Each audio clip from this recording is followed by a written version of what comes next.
Welcome to Full Scope, a podcast designed to analyze the games that we love, headlines of music, and the movies we can't forget. I'm your host, Wellington Burns, with my counterpart, Savon Morris. How's it going, man? Flu Hey, game. man. Flu game.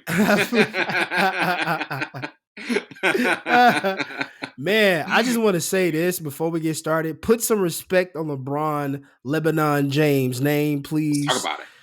Man, That I'm tired performance, of man. That performance, man. I was like, he doesn't have a bag. uh-oh. Bro, he's year 21. His bag is full like Santa Claus at this point, bro. Like there has to be some apologize. I'm glad Stephen A said something, apologize, but PSA. PSA, man. And it's so ironic that Jay-Z was on the sideline because it's like, allow me to reintroduce myself. So my name is Right. Bron. Right. Right, bro. And that's his biggest comeback in his career. Man, everybody's playing their part. But man, I just want to just tell people like you better enjoy this now, hearing While it LeBron lasts. James' name while it lasts, Mhm. because it's coming to an end. And then we'll see him try to coach or be in a general manager type vibes or player scouting, whatever. But it's just bask in the glory now before it's over with. But put some respect on Bron's name. Then For people are gonna be like, sure. "Where's Bron?" Where's Not like, no, Bron? don't ask. No. Don't ask.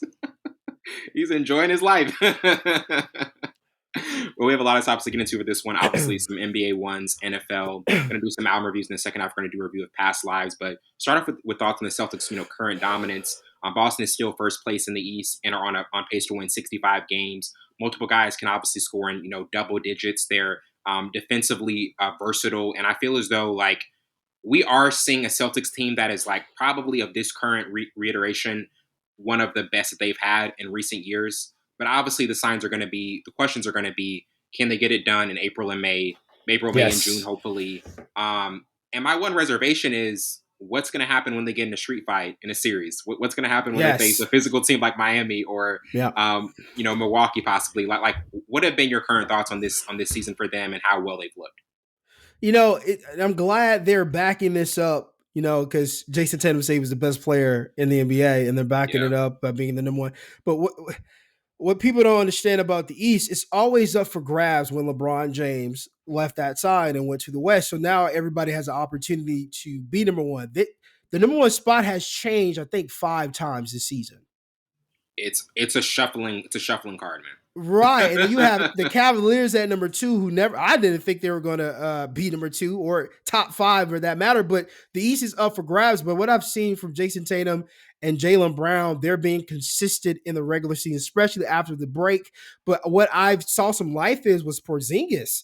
The last game he had 23 points, perfect from the free throw line, getting to the basket, finishing at the rim.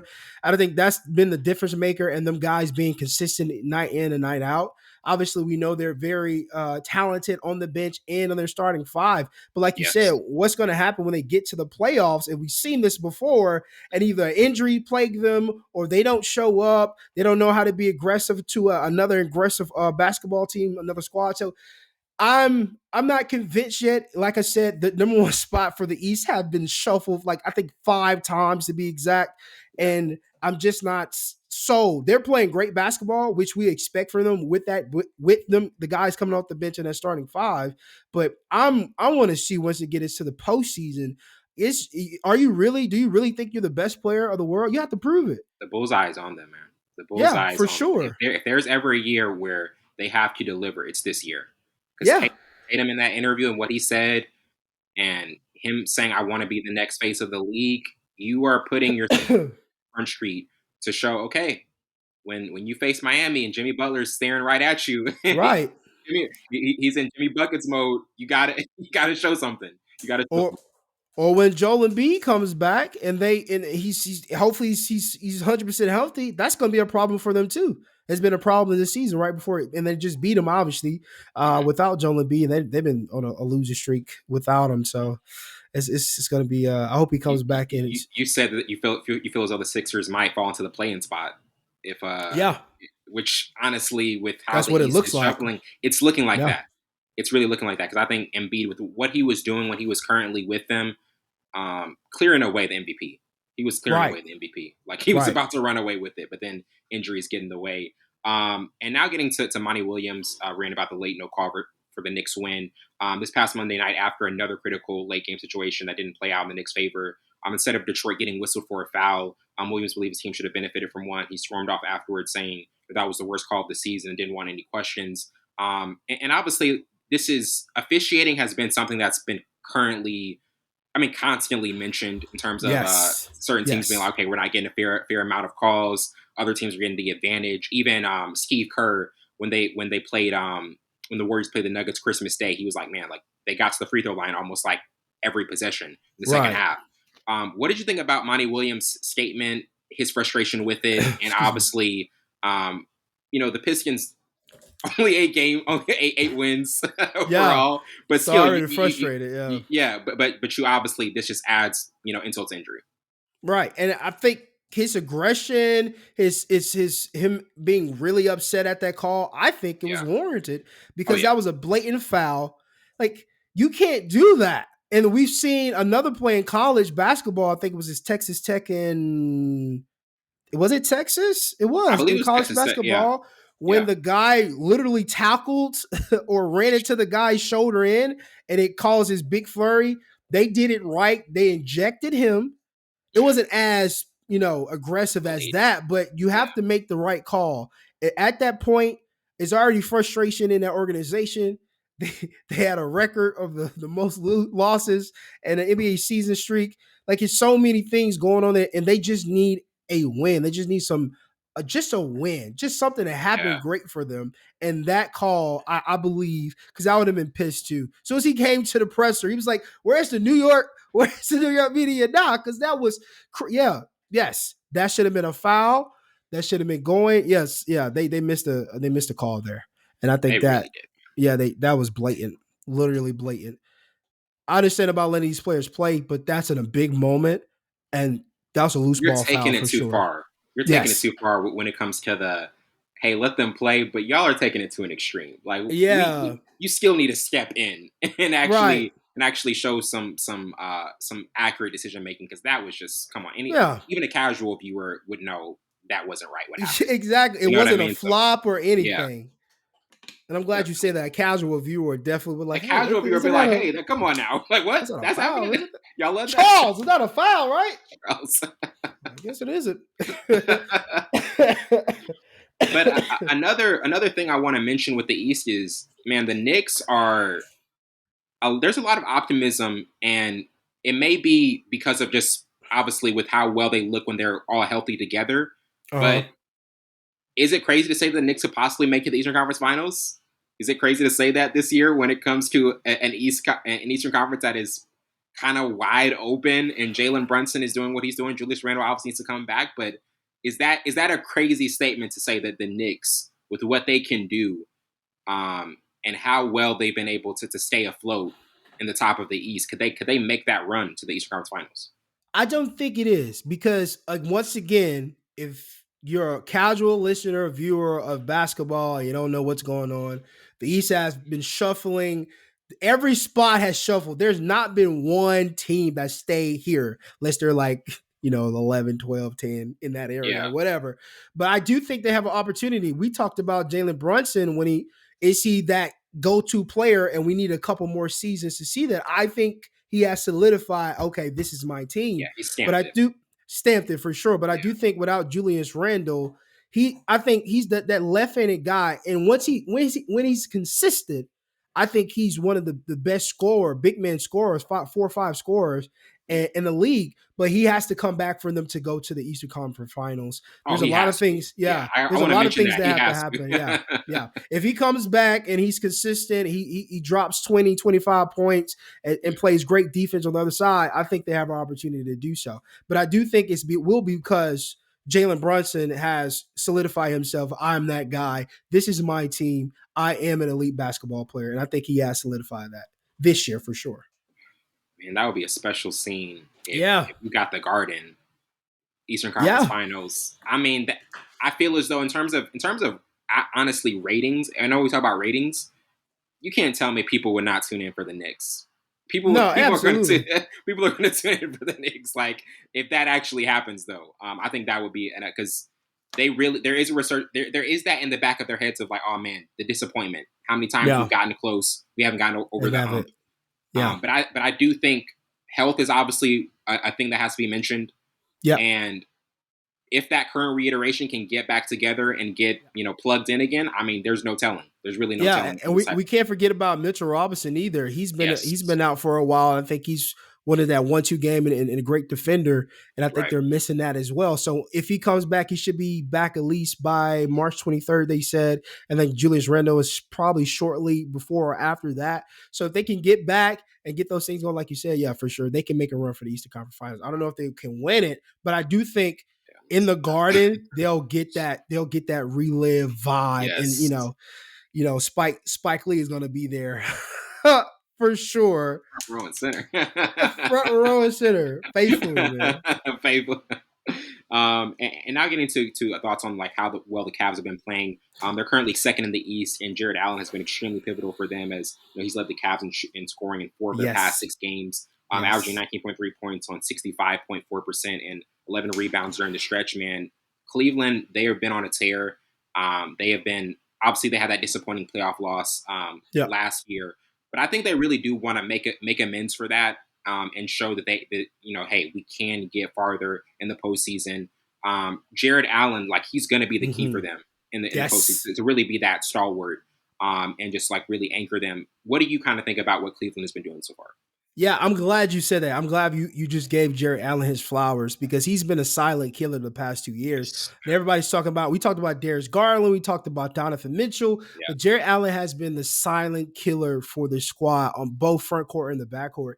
So him playing like this, I think the ceiling is really high. Now, we always said Donovan Mitchell, he's had a big man, but he didn't have a two-way score. He had Rudy Gobert when he's with the Jazz, and I don't think he ever had a two-way score big man. And I think he Mhm. has that with Jared Allen now. Then you have a point guard in Darius Garland. I think at the tail end he can get some buckets. So if they are continuing to play like this, they're gonna make a run for sure. But I'm loving what I'm seeing from Jared Allen stepping up and saying that I can be that big man that they've been missing because the Cavaliers haven't had a big man that was consistent. I wouldn't even consider Kevin Love a big man to me, to be honest.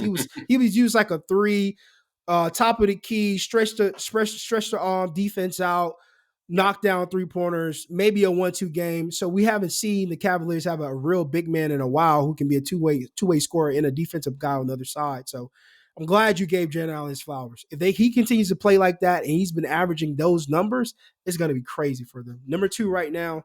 Didn't expect this, but the At all. difference is Jared Allen for sure. Jared Allen has played lights out, and yeah, this is his breakout season. Like if he doesn't get nominated for most improved player, Better. something's crazy. Yeah. This is He most has to get improved. mentioned. Yeah, he has to be Definitely. mentioned in that. Before we move on, man, Yeah. the fights that have been happening at the end of these NBA games, they have been so offended by the '90s players calling. They're like, "Hey, we're gonna get like you guys. We're gonna start fighting." Warriors, Hornets, Steve Clifford and Steve Kerr. They're shaking hands and talking, and they're like, "Wait, hold up, wait, what's going on? What's going Son of on?" a. It's like when parents are talking and their kids are acting up. Yeah, hold on. One second. Wait, what are Y'all you better doing? cut him loose. Cut him loose. Man, it's been nonstop fights at the end. Like, what have you thought about this? Because obviously, people are talking about certain things with the chippiness at the end. It's bound Yeah. to happen, but it's Yes. almost been a rise that we haven't seen in a while for the NBA. Right. And this is what I don't want to happen. Everybody, even the old school guys, even Chuck, Shaq, all these other old school guys saying, man, they ain't going to fight or blah, blah, blah. Do not talk about, oh, there's a standard. You got to do this. You can't do that. Do And then you're gonna not create criticize. that narrative, criticize when you guys did it, and then criticize them for not acting on the aggression as besides pushing and all this stuff. Yeah. Like the guy from Detroit punched the guy before the game, got arrested. So if you're gonna talk about the nature of this, how soft the game is, do not comment on the result of you talking and what's happening in result of that. Do we condone that on full scope? Absolutely not. But it's part of the game. They're grown men. It's aggression. It's going to get to that point at some point. So we don't condone that in full scope, but we like it. we, Well, we, that's why we it's like on the it. Savon's Corner likes it. We like Thumbs it. up. We don't condone it, but we like it. We don't condone it, but we like it. It's wild. It's wild. That's so crazy. That's wild. Hey, that's what we do here. I mean, that's what we do. Yeah. Oh, yeah. Thank you. Yes, Wellington agreed. Yes. Come on now. Bronny, man, keeps getting mentioned. Bronny keeps getting mentioned, and LeBron, he had enough. He had enough. Put up on Twitter about the unfair standard he's being held to. But I want to say this, LeBron. Come on, Wellington. You did this. Come on, Wellington. Come on, Wellington. When you were talking in the summer about, man, I've been watching the NBA League Pass. He's better than most of these players, man. He's gonna be next. LeBron, you brought this on yourself. Yes, as much as you want to complain about it, you did bring this on yourself. And I do think we have to hold him accountable for the pressure that Bronny is facing. Yes. When we look at this and the players that these younger players and the expectations that they're having to face on a day-to-day basis, sometimes it's the most popular player in the world who's bringing it on them. And that's what I think that's really happened in the situation, and that's what we're seeing the result of. For sure. And I'm glad you mentioned that. I'm glad you put that out there, LeBron. You can't say certain things and then try to retract. You can't do that. Can't do that. He's already has pressure on him because he's your son. And then you say these things, and then other people are going to back that because they're fans of yours. And then I've even seen receipts of Michael Jordan's sons getting compared to Bronny. Two different players, obviously, and I think Bronny is better than all Michael Jordan's sons. Yeah. But I think people are not realizing Bronny had to come back from a heart problem. Yes. And then his minutes didn't change until further in the season when they're already getting blown out. And the standard is already set. So he has to go with that. But we talked about this when we talked about what's her name from who goes to USC too, who's playing lights out. Juju. When we talked about Juju, how she started out and now she's being the aggressive. She's saying, "This is my team. I'm gonna do what I have to do." I think Bronny hasn't got to that point yet, but I don't think we need to push Bronny as much because of that heart condition. We don't want it to get something happen again. He passes out on the court. Tragic. Yeah. He's going to need another year for sure. And I think if he didn't have that heart thing, I think we would have seen a better polished Bronny, but he's been out of basketball. He hasn't been with the team. The chemistry's still not there. We're seeing progress every week, but I do think the pressure of being LeBron James' son, and LeBron said he's better than most players in the NBA, has brought that pressure. And people are like, well, we haven't seen it. But there's a lot of things you can go into that. But Bron, do not say things and try to retract them and be like, man, let the kid be a kid. You should have let the kid be a kid.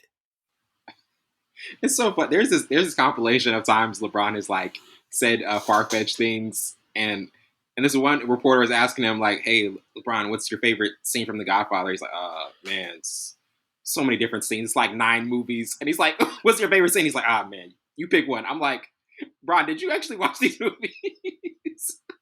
Just be talking. Bron sometimes says he be talking. He might go, but sometimes he be talking. He just be talking. Sometimes you just be talking. And now getting to our next topic with South Florida making the top 25 in college basketball and their 13-game winning streak. They're currently top of the AAC standings and making a serious amount of progress. Last year, they just won 14 games, and they have a chance at the NCAA tournament berth for the first time since 2012. Every year, there's obviously a team that comes out of nowhere. Excuse me. South Florida really is showing themselves to be that team. When you look at what they're doing, the success that they're having, and then obviously them wanting to make that run to the tournament, what has kind of stood out to you the most, and just the success that they're really experiencing now? Obviously the transfer portal played well for them. I think the guy that has stood out to me, Brandon Stroud from I think it was Kennesaw State. Kennesaw, yeah. He's been playing lights out. He was just the defensive player of the year last year in that conference, and I think he's averaging great. I think he's averaged like 20 points a game, five assists, just some decent numbers. I think last time I checked it, but I think him and he's a senior as well, so the leadership is there. They understand what they're really, really good at. I love them in transition of basketball. They run the court. They do a lot. They play good team basketball, a lot of team chemistry. So to be able to do this and have that momentum going into March Madness, going into trying to make a run, I don't know how far they'll get, but this is a great story. This is I think it's gonna get a lot of press. There's a lot of fans are starting to go. They're starting to pack out the house. So maybe that momentum and the fans behind them, they can go and maybe get to the Sweet 16. That's why I think they'll stall out right there, because there's a lot of good teams. But I think they can make it to the Sweet 16 at least, because they're playing really good basketball. But man, what a story! Back-to-back home sellouts. I mean, 14 game winning streak now. So, but I do think it starts with Brandon Stroud, because I've seen some clips and stuff. He's really good. But I do think if I can project where they'll go or where they'll end up, I think the Sweet 16, that's when they'll get stopped. But I think they can cruise a little bit and beat some teams to get to the Sweet 16. It's and I love what they're doing, but it's always funny how like the Sweet 16 is always like, you had a great run, but all right. All big right. dogs gotta step in. Yeah. It's time to okay. This is steak and potatoes over here. Go eat some chicken nuggets, buddy. Like this is where we get the real. Is always the cutoff point. Like, all right, it was cool. Yeah, it was cool. Good story. It's all about the brackets, baby. Like, yeah, let's get down to the nitty gritty. We're about to get to the final four. Trying to get the blue bloods in here. Yeah, exactly. Man, we gotta talk about Cam and the 7-on-7 brawl. He had a Jalen Rose. Don't call it a brawl. Come on. That's clickbait, bro. I've been saying a brawl. That was a scuffle at least. That was a scuffle. That was a scuffle. It was literally him driving their bodies. And the Jalen Rose, hold me back.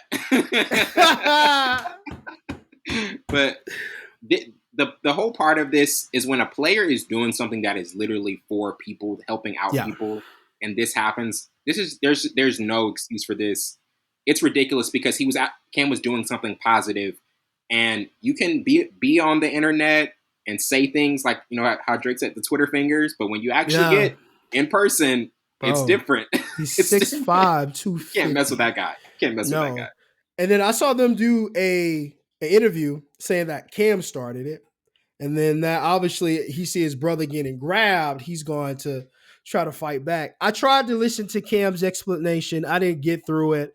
But he didn't say it wasn't his 7-on-7 tournament. 3 of his teams were there to participate. But I do think a lot of people think Cam is going to be Cam, and that's not a negative. Cam's a talker. He's flamboyant. He's out there. Yeah, but he cares about his teams. He cares about the community. He's been doing this for 15 years, 11 years. He's been hands-on, players staying at his house. He spends $25,000 each tournament for it's a lot of money that goes back into it. But I've been telling this to my friends. I'm glad he didn't swing. Same. I'm glad all he did was grab them and drive them into over here. I mean, that could have gotten messy. That could have got messy because Cam's a big boy. Yeah. He didn't even have, bro, he had Bloody in a headlock and other Bloody just like this. I don't think y'all understood. What happened? Y'all don't. Yeah, I kind of want to know what the conversation was. I don't know, but that's not a good look for us. And a lot of people have been taking wind to it. We've been seeing the story circulate from the nightclub with Shay Shay and Ocho to ESPN to all these other podcasts. It does not look good for us as a community. We have to understand that. And I'm with Shannon Sharp. We don't see these at other camps, but this wasn't a camp. This was a 7-on-7 tournament held by somebody else that Cam Newton happened to be there with his 3 teams. So we're not going to say this a camp. All the camps, he do get disrespected though. Cam does get disrespected by these kids, but I think that's the language, how we talk to each other, which is, never mind. I'm not even going to touch that. I'm going to come back to that because if I was a player, I wouldn't disrespect anybody that's putting on for the community. I'm not going to do that and call them washed up. And then he challenged you, pay your rent for 3 months if you can catch on him. I'll give you $1,000. And then dude kept talking. I don't want to go against no has-been. Like, bro, I would never disrespect a Ever. legend like that ever. Even Emmitt Smith, what Emmitt Smith did for Pensacola and him charging for autographs and all this stuff, I would never disrespect him in person because he helped put Pensacola on the map. And bro, come on, he's an elder, bro. Come on, chill out. These kids don't have no respect. Somebody said on Twitter, did Brock Purdy send the goons out? Bro, I'm sick. Wellington, you can't make me laugh like that, bro. I'm already sweating bullets over Brock, here. don't do that. Come on, Brock Brock. sent the dogs on him. They didn't help. They didn't work. Didn't work, Brock. You don't need you gonna need some Trent Williams to send to him. You can't Brock. send no. Yeah, come on, Brock. You gotta send the real goons, brother. We're Bro, that's so joking. funny. We're joking, guys. We're not No, being that's serious. funny. That's so funny, man. And now getting to Kirk Cousins in his free agency situation. Obviously, he's set to become a free agent, and the Vikings still want to keep him around. And it's an interesting position because looking forward at his career and what he wants to do, kind of getting into that, being able to still compete at the highest level Yeah. and make a run.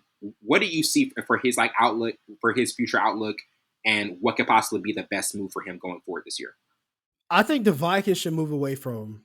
So, Just given that he's been there for what 6-7 seasons, yeah, averaging between QBR 90 through 100, averaging almost 5-6 interceptions a season, and consistent with the numbers, obviously, but has not warranted a playoff berth.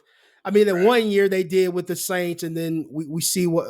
No, that wasn't with the Saints. I'm talking about the Bills. What am I talking about? They have not had a playoff berth since he's been there. I'm crazy. Whoa, For the Vikings? Yeah, I'm crazy. Don't listen to me. They not have a playoff berth. So with him, they paid him a lot of money to be the starting quarterback.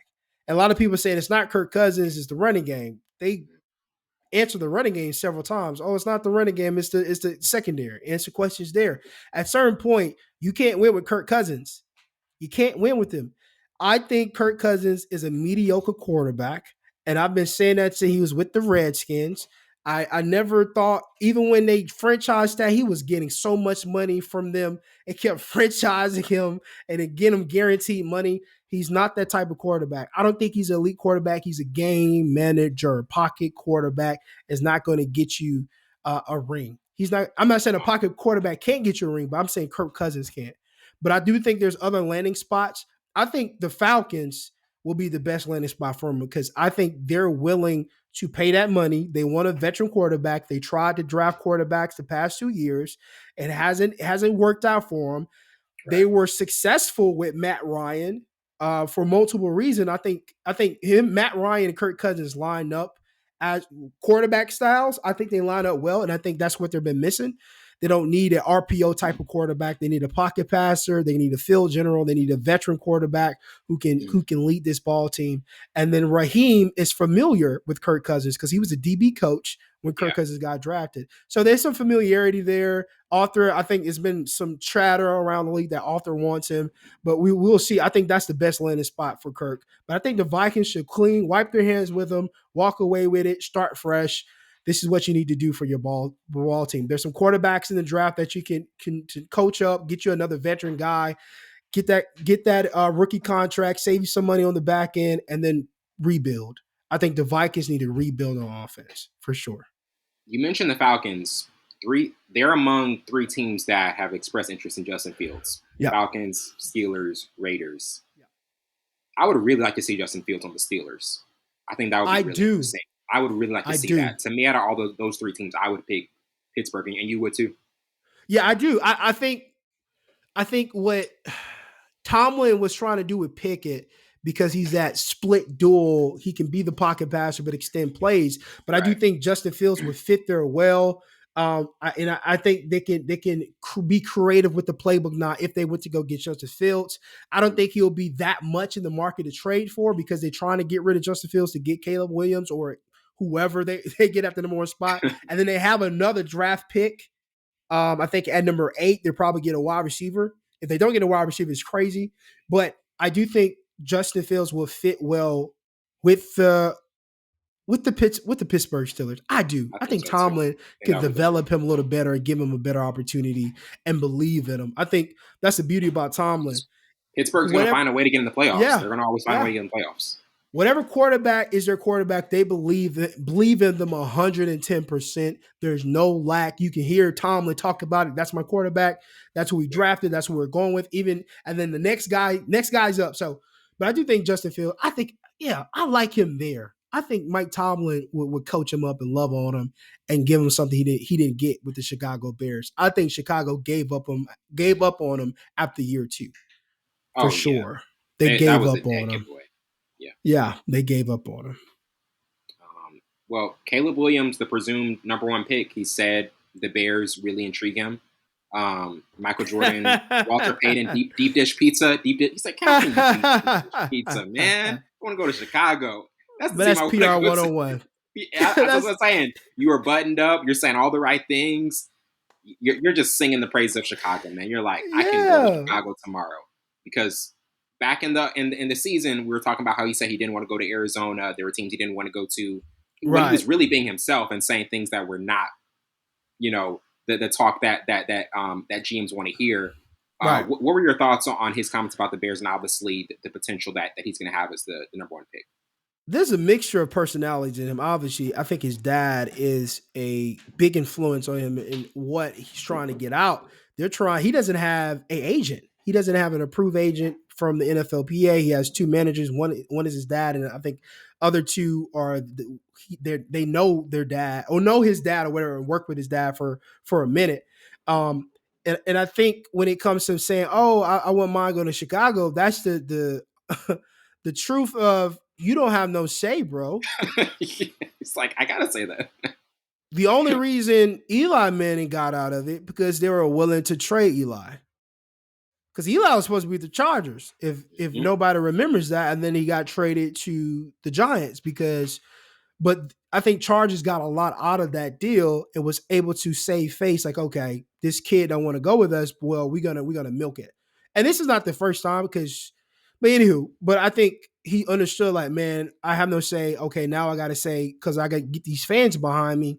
We got to sell tickets, this and this. Like, you don't have no say. Just like with Reggie Bush. Reggie Bush's agent told Sean Payton, "Don't draft him. We're not going." He was like, F you, I'm drafting him. And got drafted, had no choice. This is the NFL. You have no choice where you get to go unless you are a unrestricted free agent or unless they tell you can seek a trade. That's the only way. So now you got to save face and do the PR 101, publicist 101. Well, you got to go out and say you would love to go to Chicago. But I think his dad's going to be his downfall because they're looking to get out their rookie contract or not get a rookie contract or something like that. I've been reading. So he needs an agent. And I think his dad's going to get in the way of a lot of things. And, but I don't like him with Chicago, to be honest. I don't think he'll fit with Chicago. I don't see that one either. That one doesn't make a lot of sense to me. And like you said about those comments, PR 101, because I was like, man, April's right around the corner. He's got to say everything. the deep dish pizza. The deep dish pizza is not even good. People from Chicago don't like deep dish pizza. I've never had it, so man, that really lowered my expectations. I'm not gonna go to Chicago. That's what Chance the Rapper and a bunch of other Chicago like, bro, we don't eat deep dish pizza. That's for the tourist. It's crazy. But I've never heard any Philadelphians say Philly. I've already heard them upheld the Philly cheesesteak. The Philly cheesesteak is like, it's different, bro. Oh, it's so many different variations of the cheesesteak, bro. Yeah. And they said in that scene in Creed, where like Bianca was like ordering all that, they're like, man, nobody orders that type of stuff on a Philly cheesesteak. No, we just order random stuff. No, you get that regular schmegler. We don't add all that stuff to that, man. I was like, oh man, 2015, bro. What a time! What a time! And now getting to our first album review with Rap Fiera and Mikey tomorrow. The first to make contact when we dab. This album, it's obviously one with a lot of. This is a collaborative project. It's one that kind of encompasses a different universe of rap sounds, melodic sensibilities. Man, this album was all over the place to me. Yep. This one was all over the place for me, bro. Because Yep. when I remember JPEG Mafia and Danny Brown Oh. scaring the hose, I love that album because they did the chaotic sound the right way. They controlled it. To me, this one was Oh. just I They like the controlled abstract, it. but when the abstract is not controlled, it doesn't work for me. This one did not work for me. Not saying that they aren't talented, but as an Right. album, I didn't see the direction in this one. Yeah, it was a mixture of hip hop and electronica. It was just That everywhere. that's what the electronica. Yeah, that's the word. That's the word. It was Yeah, everywhere. It was I like the concept though. The concept was dope. You know, very good first to concept. make contact when we dap. I think it was a great concept, but it was too much. Too experimental. And then this is not something I would listen to on an everyday basis. Probably not an every month basis. Probably not an every year. This is something like, oh, I forgot I had this in my in my library. Let me remember. Oh, that's why it's not listened to. But again, I'm not saying they're not talented. It's just not my cup of tea. Not my cup of It tea. didn't. This was just one from the jump where and this is gonna sound crazy that I'm saying this for the first time. I was like, man, I don't know if I can finish this album. No, bro. And Savon knows I usually always finish the albums, but this Uh time I was huh. like, man, this is taking a while to get through. To get It to, just yeah, yeah. it was taking a while to get through. I 'Cause I think was the only thinking one I even like. Oh, good.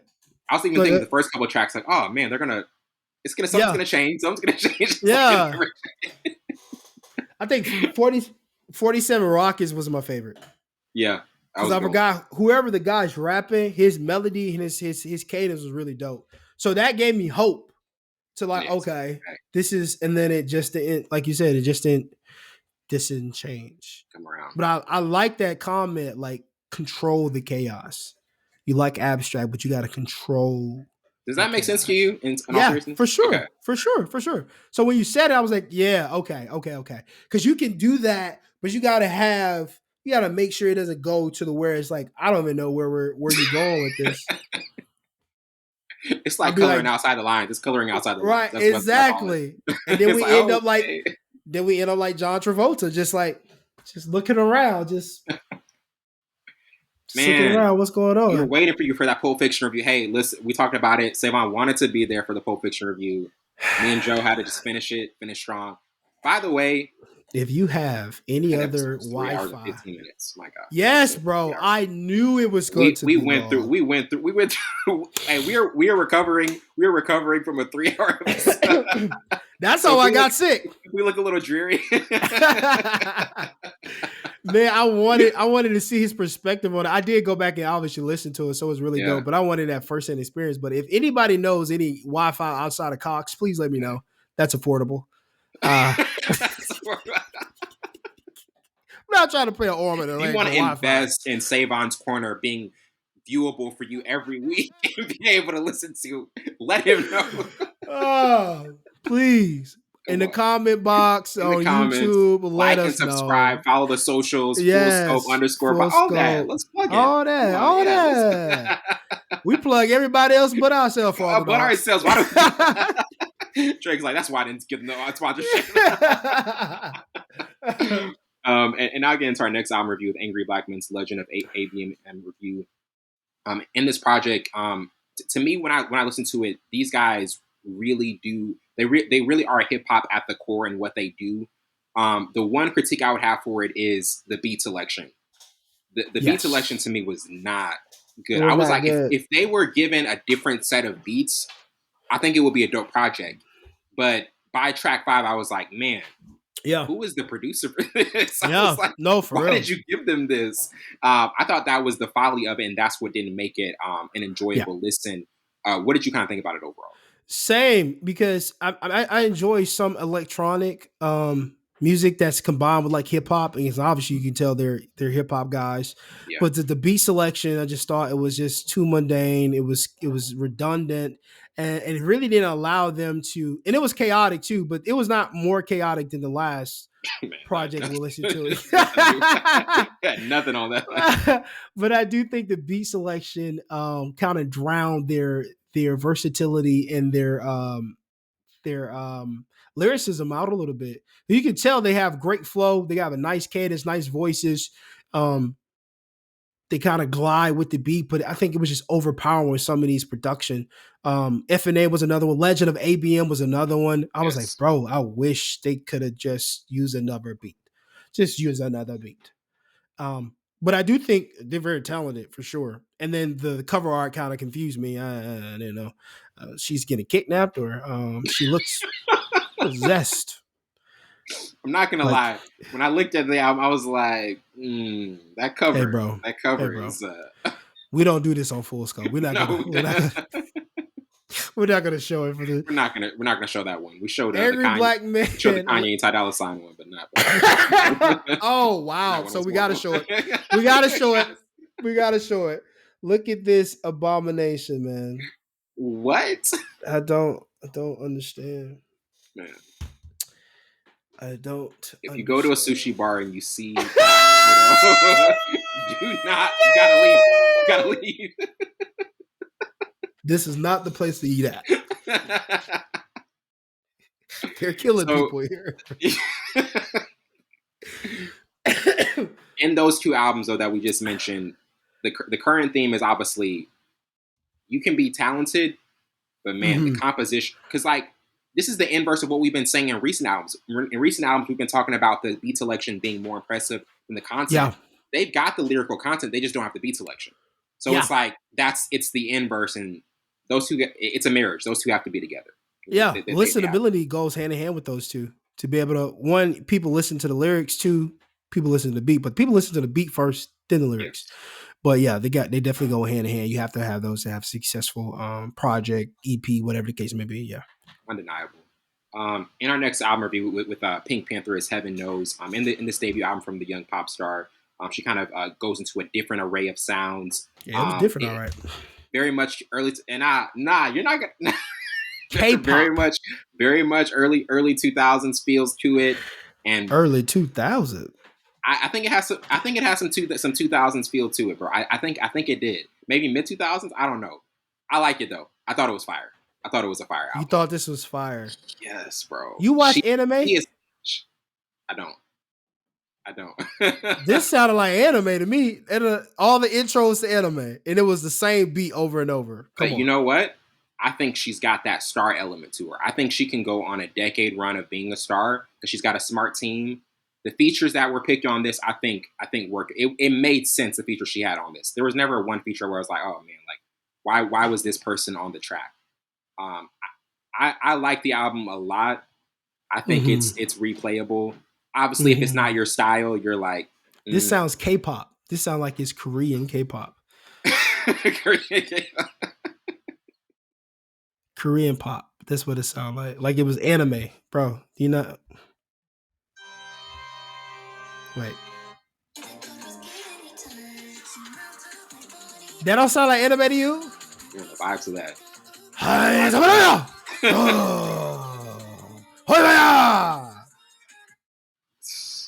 That song goes crazy at a party. That song goes crazy at a party. Yeah, in Japan.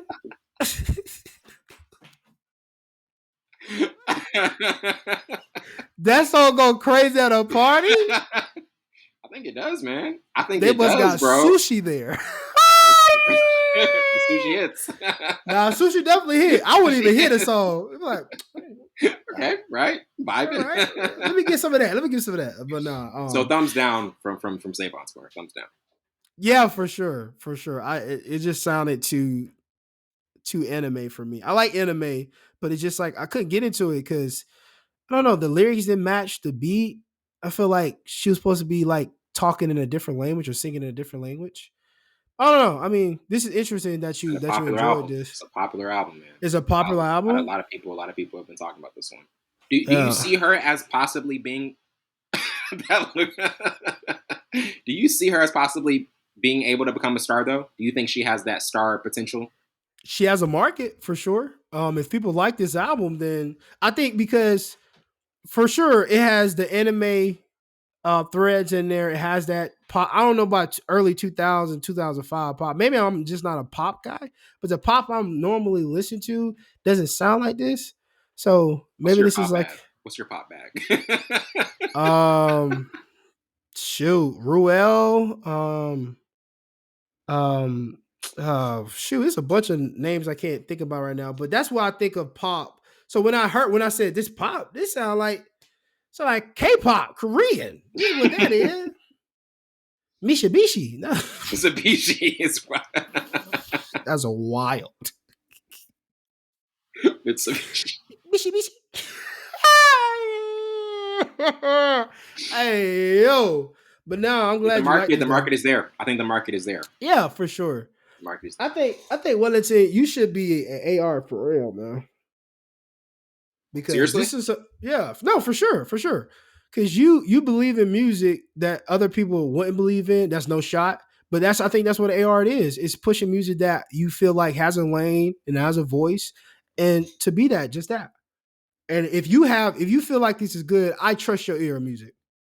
Because you've brought me a lot of artists that normally I wouldn't find myself and I'll listen to over and over, like Meta, Cleo Soul, um, Dixon. I listen to him all the Oh, time. Dixon's so fire, bro. Dixon's Um, so fire. yeah, you've found over the past, we did this for like 7 years now, 6, 7 years now. 6 years. All the music we review, we didn't start reviewing music until what, 2020, 21? 20 during the pandemic, yeah. Yeah, during the pandemic. So through those That's years, crazy. I've got So so guys, many we're recording during artists. a pandemic. We're recording Yes, for this. That's sure. wild. We were on Hangout then. We were on Hangout Hangouts, then. yeah. Yeah, we were on Hangout still. But no, yeah. I think you have a good ear for music. But this one I just didn't vibe with. But I do think you got a good ear for music for sure. And now getting into our next review of Schoolboy Q's Yearn 101. Obviously, the album dropping tonight, Blue Lips, and as a lead single, man, like he brings so much intensity with the lyrics that he chooses. Yeah. Um, the production goes along with it well, and Schoolboy Q is just one of those guys. He hasn't dropped in a while, but when he drops, it's an impactful album. Mm-hmm. It's an album that is good from front to back. And I think, man, my expectations for this album are through the roof. I think Yeah, this is going to be a really underrated. good album. He played it for Jay-Z earlier in the week. Everybody is really looking forward to it. What did you kind of think about this track and your expectations for the project? Fire. Fire. Oh, this is definitely a single song. Fire.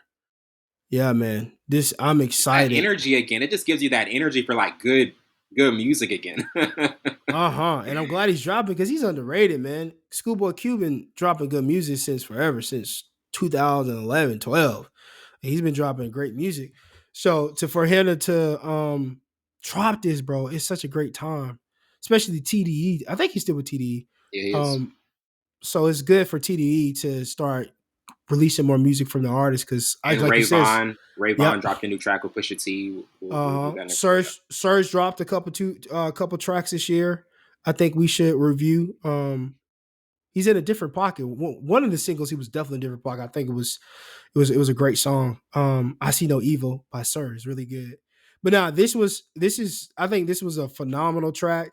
And then that is number 5, which is crazy. I thought this was gonna be like later in the That's album. what I thought too. That's what I thought. But yeah, this is a nice track. So it's just getting me ready for what kind of vibe he's with. Because Blue Lips, man, you can't get that much from that title.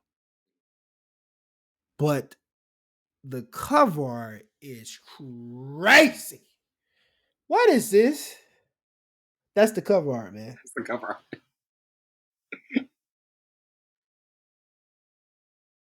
It almost makes me think of that one character in X-Men. I forget what her name. Nightcrawler or something like that. Yeah. That's wild, Wellington. Where my mind goes. Yeah, that was spot on, though. Blue Lips. Nah, song was fire though. And it drops tonight, right? Drops tonight. I know what I will be listening to. Oh man, and it's been a while. It's been a while since we've had one night where we're just like, we all know the first project we're listening to, and that's the one. It's been a slow amount of releases to start off the year. Kanye and Ty Dolla $ign, that was a very very popular release, but in terms of like quality releases, we haven't gotten that many. So I think I expect this one to be really good though. I definitely expect this one to be really good. And me too. How many tracks do you say is going to be on it? Let me go back. I think it was like it's 19. It's a long project. but we'll see. We'll see if he yeah, 19 songs is wild. But I That is understand that. it. I get it. We get it, Schoolboy. Yeah, we get it. You ain't He's dropped in a replying. while, He's so replying back to everybody on Twitter. We man, we understand you're busy. You're doing the media runs. You got to yeah. be out. You got to give people as much music to listen to as possible because we know you don't drop a lot. So we got to enjoy No, we gotta enjoy it. this. And get into our next review of Lucky Days. That's you. This was a recent track that he released last year, and obviously, um, Lucky Day to me still has that neo soul feel. Obviously, you've mentioned in the past about him kind of sounding more commercial than the indie feel that he once had. And honestly, when I was the track Misunderstood, one of his old tracks, it randomly came on, and I was like, man, I see what Savon was talking about. Like Yeah, so, bro. sometimes it's just that like that different feel of what he used to be, and I still like what he's putting out currently. But Lucky Day, I do like this track, but there's a certain pocket that he used to be in that is just like Yeah. uncomparable. And I think his future music and his future song selection is definitely going to be interesting in terms of following up this track. Yeah, and I think this track sounds like the last album. Um, Candy Drip. yeah, it sounded like the last album. And this, I think it was too long. I mean, it had some nice moments in it, but I thought it was the song was too long in itself, and you lose focus on the track because you'll play it and then you'll be listening to it, be like, okay, this is cool, and then you'll get to a part and you just start doing other stuff because you're like, dang, this is, and that's where we are now in the music industry. It's short, sweet songs, 2 minute songs, 2:30. If it's over 3 minutes, then it ain't what it used to be. Like it used to be But 4 minute songs, 5 minute songs. No, we don't do that no more. So the yeah, it was. I mean, instrumentation though, the instrumentation to Candy Drip,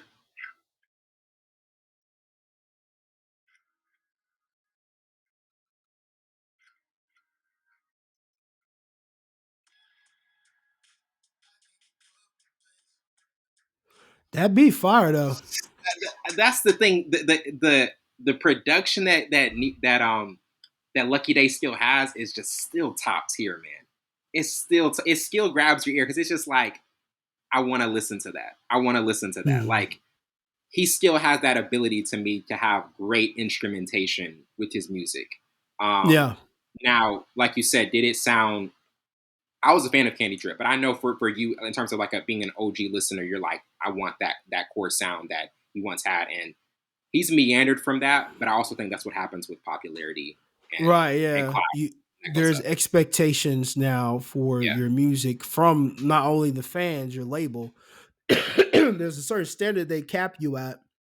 And that's why I like any artist better because you have expectations or you don't have it a cap of your creativity and it has to set to the standard of this, that. Nah, we think it's cool, but you should change this to adhere to this.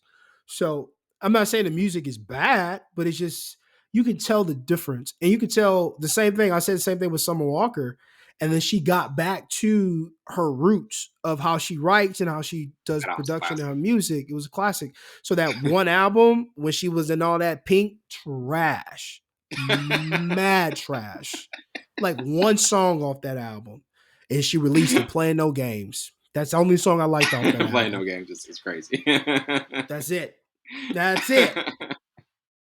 So, Comprende. claro, claro. We were from Japanese to Spanish. That's crazy. Look at the social outreach we have, man. Look at the social outreach Full Scope has. Yeah, we cultured over here at Full Scope. Again, to our last review with SZA Saturn. She released this last week. SZA to me, man, is on a run. She's on a streak. You like this Anything one? I really do like this one, bro. And it's interesting how she put out a live version of it, a sped up instrumental. So I think there was an older version that people liked even more from this one Mm-hmm. that they said, but I thought it was dope. Um, Did I I listen don't to know the whole album? when she's gonna put out anything more, but her releasing something so quick is definitely uh, an interesting move, and I think She's super calculated. Her team is super calculated. So And whatever they do, there's a purpose to it. Obviously, the SOS tour is extremely successful. The album yeah, is great. We all love it. yeah. But what did you think about this track and her, releasing so soon? I didn't think she should have released this. Okay. Just given out the popularity of her album, I don't think this song touches any of those songs on her album. And Oh that's just no, me. yeah, they definitely No, don't. I'm not so saying that, but there's an expectation now. I don't think this was a single song. It didn't have the characteristics of a single song, and I think it was a little bit playful to me. And it wasn't R&B. I feel like it was more pop um than anything. Well, not pop. I would say alternate more than anything. I just don't think if you drop this soon, it has to surpass, in my opinion, and as an artist, it has to surpass what you recently just did. There's no reason for you to drop this soon if this album is on fire still, and then you drop that. It doesn't surpass any other the music. Like, should it be surpassed, or should it be like, oh man, it's in the same conversation as if it was as in the same conversation as one of those songs? Would you say, okay, then release it? Does it have to be actually better than those?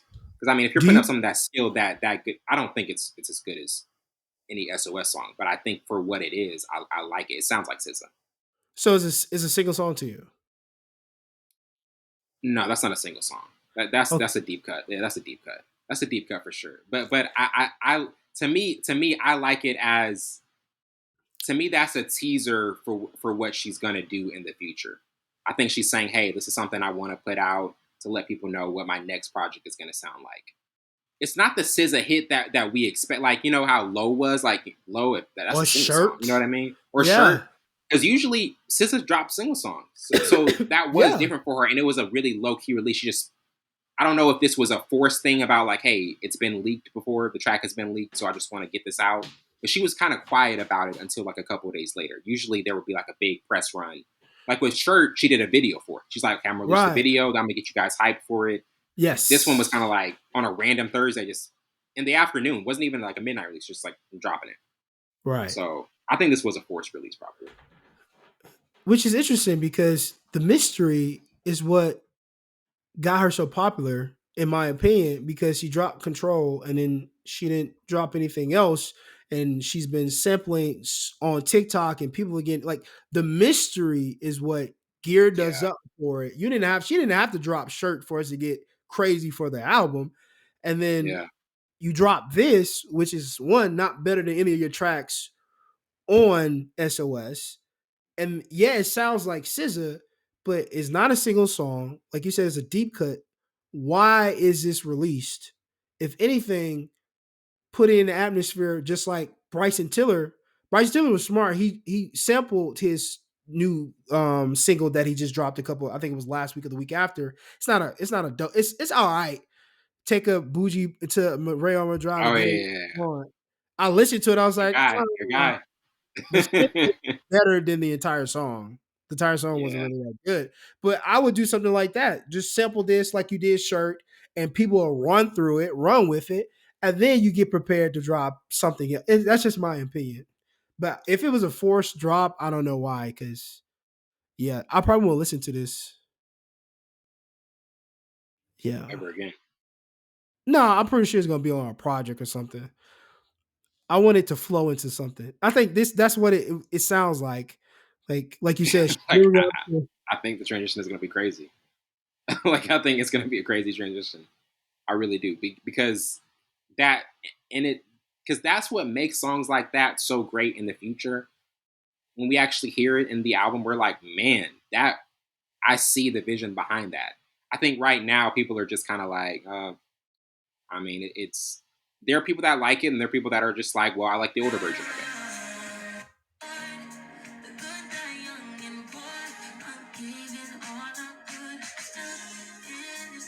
Yeah, no. Yeah, no. I like the vibe. The vibe is amazing. The vibe is amazing. It's a project song.